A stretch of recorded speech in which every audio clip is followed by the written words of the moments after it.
If you've ever had to clean out a place that used to mean everything, a place that smelled like someone you loved, then you already know what Bev Corwin was. Feeling the morning, she pulled up to her father's old hardware store on Route 9 and sat in her car for 22 minutes without getting out. She just sat there, engine off, hands in her lap, staring at the faded sign above the door that still said Corwin and Sons in chipped green paint, even though there were no sons. There had only ever been Bev. She was 53 years old. Her marriage was over. Had been over, really, for longer than she wanted to admit, but the divorce had only been finalized 4 months ago. The house in Delwood had been sold. Most of what she'd saved over 26 years of marriage had gone toward legal fees, and the agreement she'd signed without fully reading because she was too tired and too hollowed out to fight anymore. She was staying in a one-bedroom apartment above a laundromat in Millhaven, and every Thursday night, she fell asleep to the sound of spin cycles running below her floor. Her father, Eugene Corwin, had died in February. Heart attack. Sudden, the doctor said, as if the word sudden was supposed to be comforting. He was 78. He had lived alone above the store for the last 11 years, ever since Bev's mother passed, and he had refused every single offer Bev ever made to move him somewhere easier, somewhere with less stairs and more people. He said the store was the only place he made sense. Now it was hers.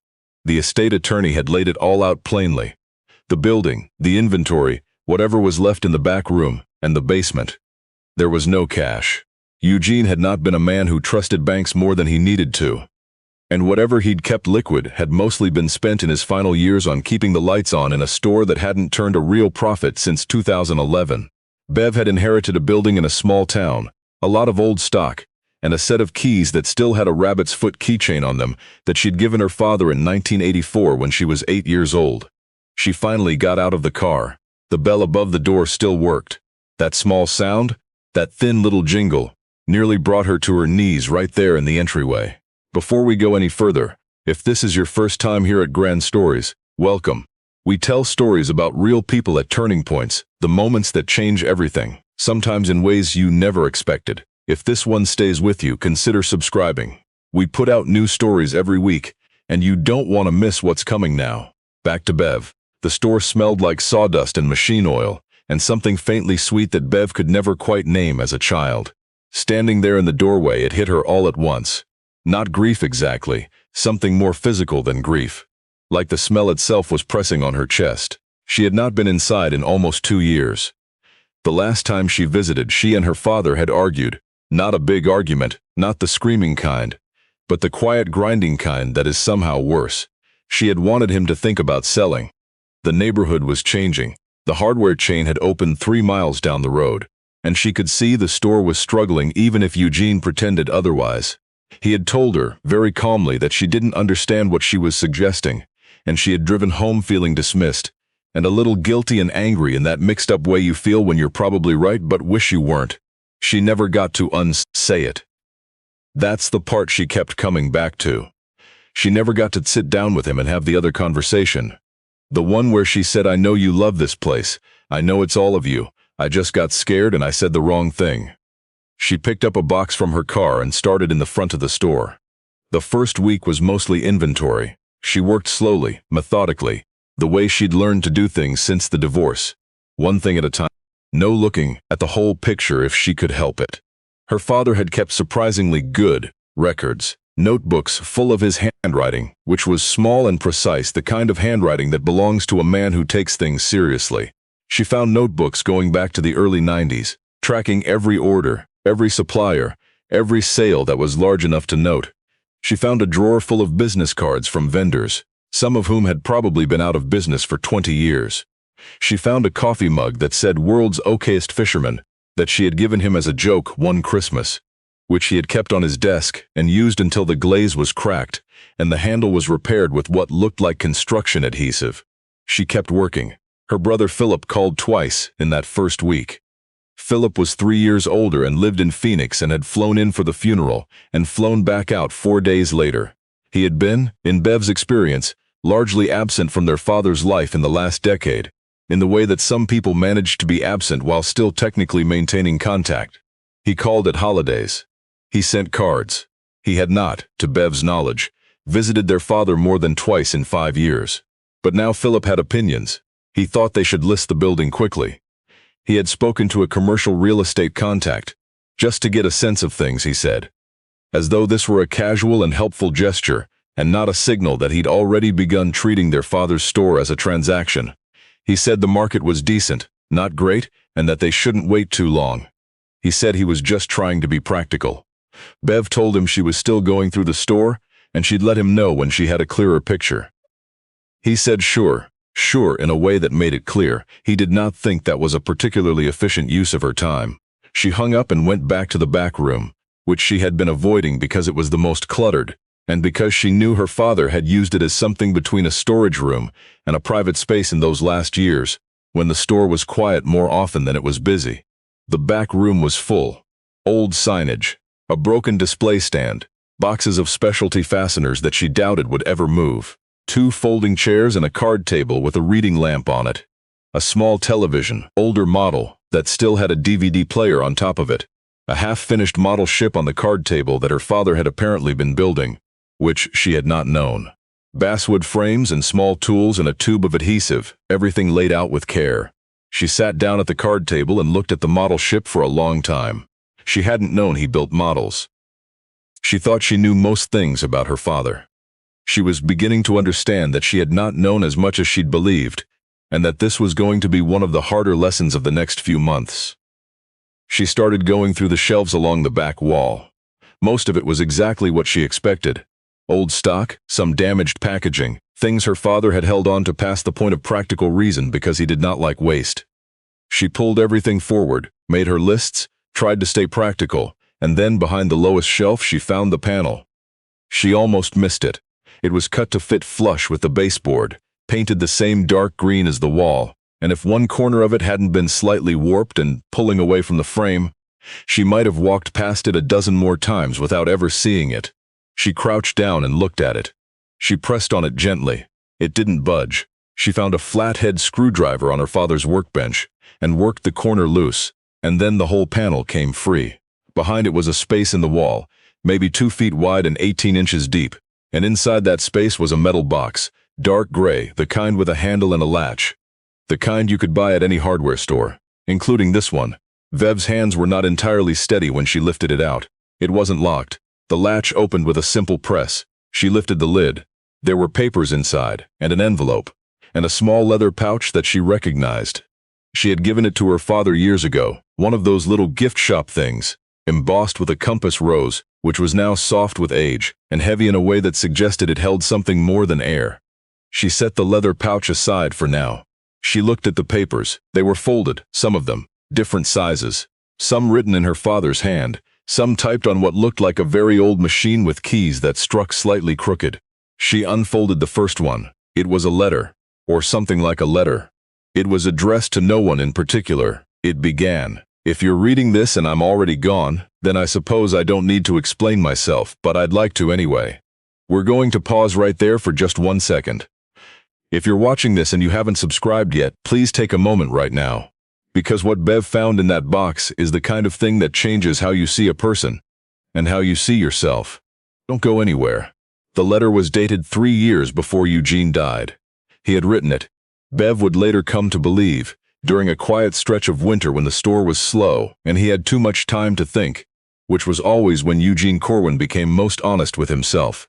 He wrote about the store, not about the finances or the inventory or the building, about what the store had meant to him as a place.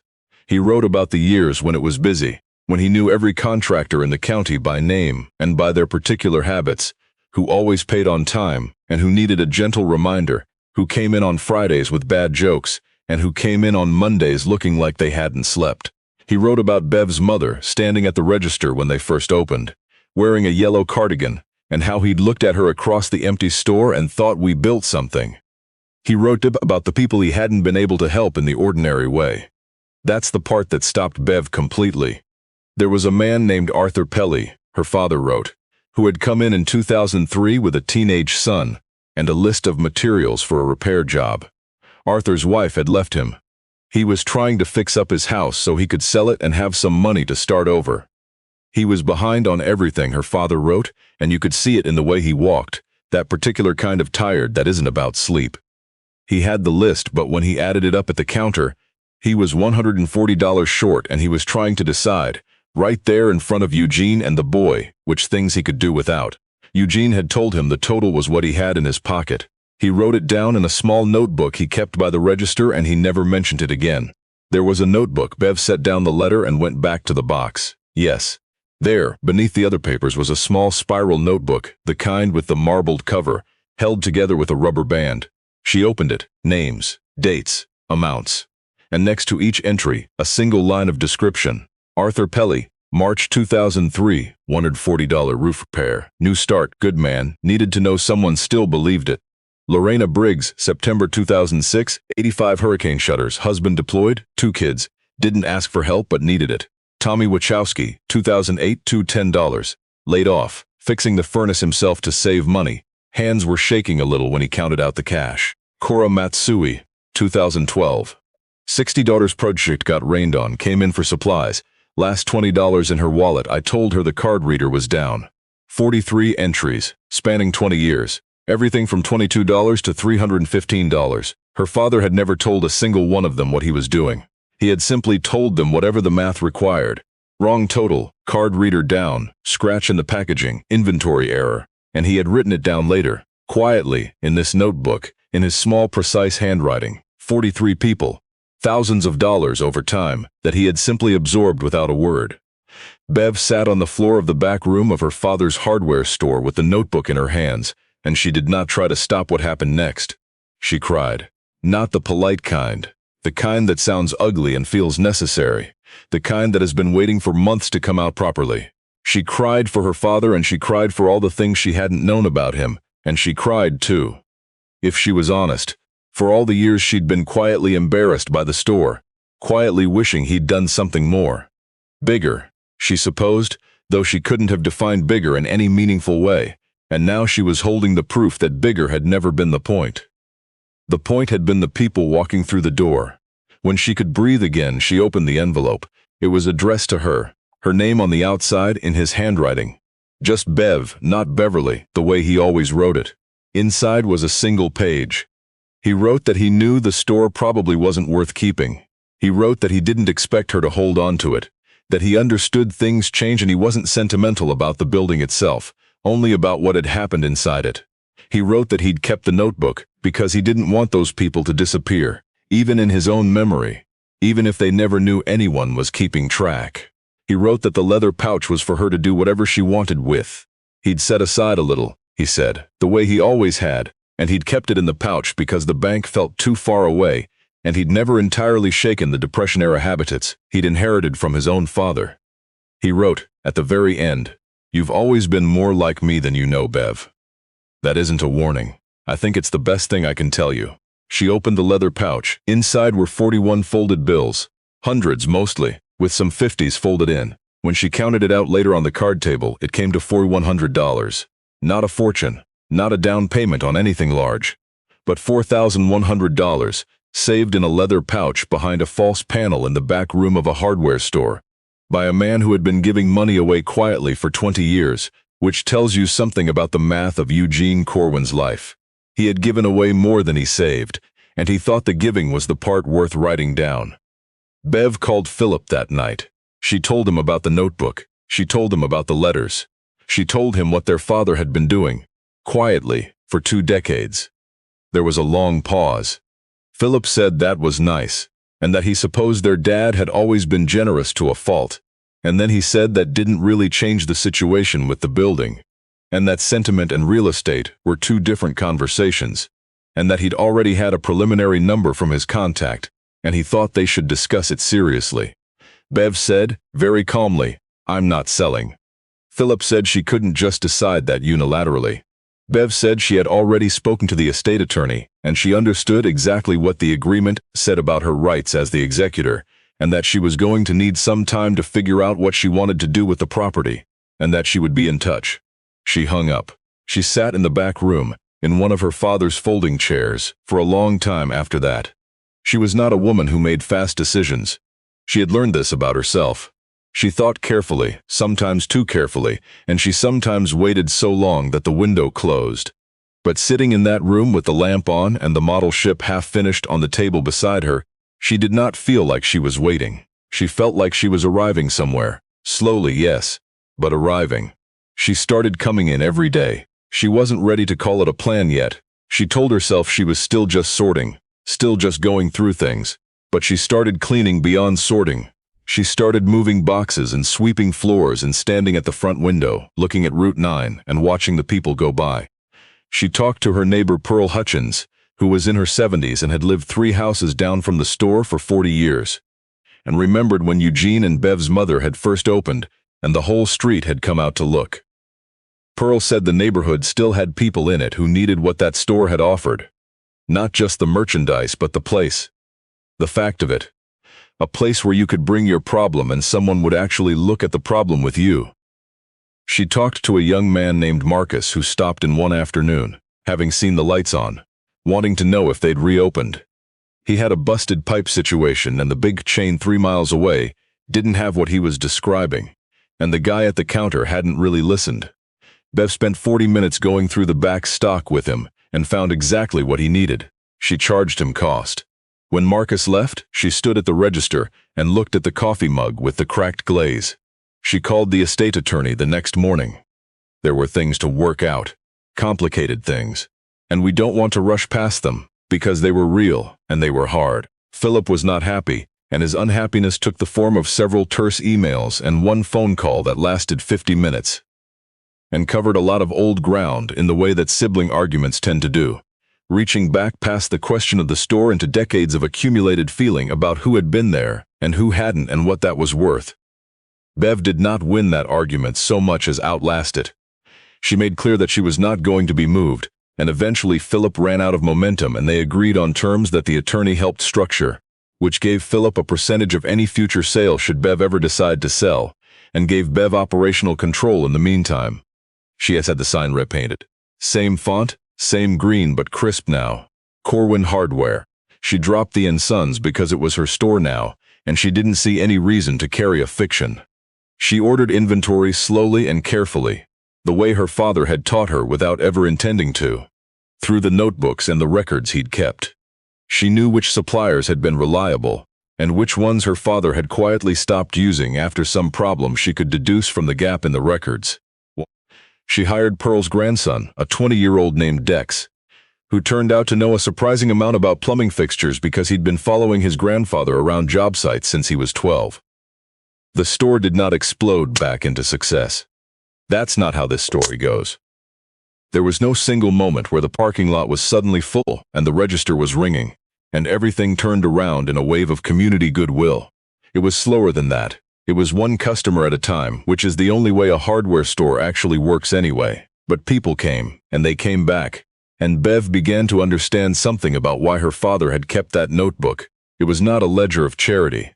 It was a ledger of attention. Every entry was really saying, I saw this person, I saw what they were actually carrying, and I did the one small thing I could do. She bought a notebook of her own. Small, spiral-bound, marbled cover. She kept it by the register. She didn't use it for inventory.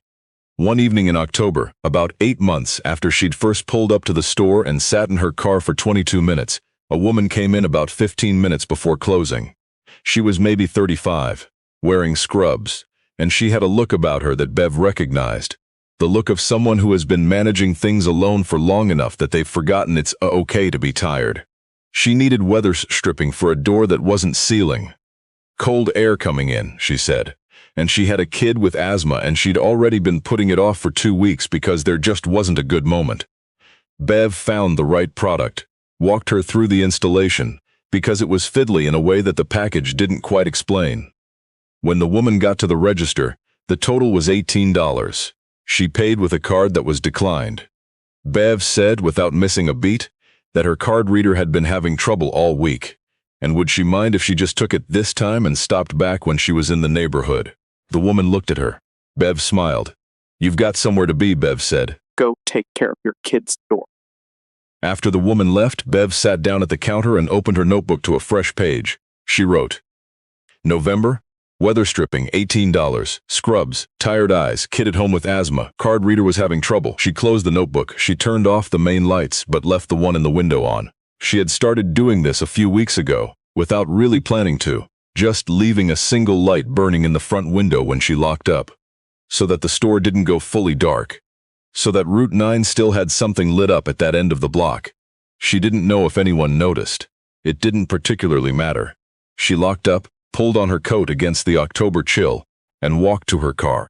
She sat for a moment before starting the engine, looking at the light in the window, and she thought about her father sitting in that back room with his lamp on and his model ship and his notebook, quietly keeping track of something the world had no idea he was keeping.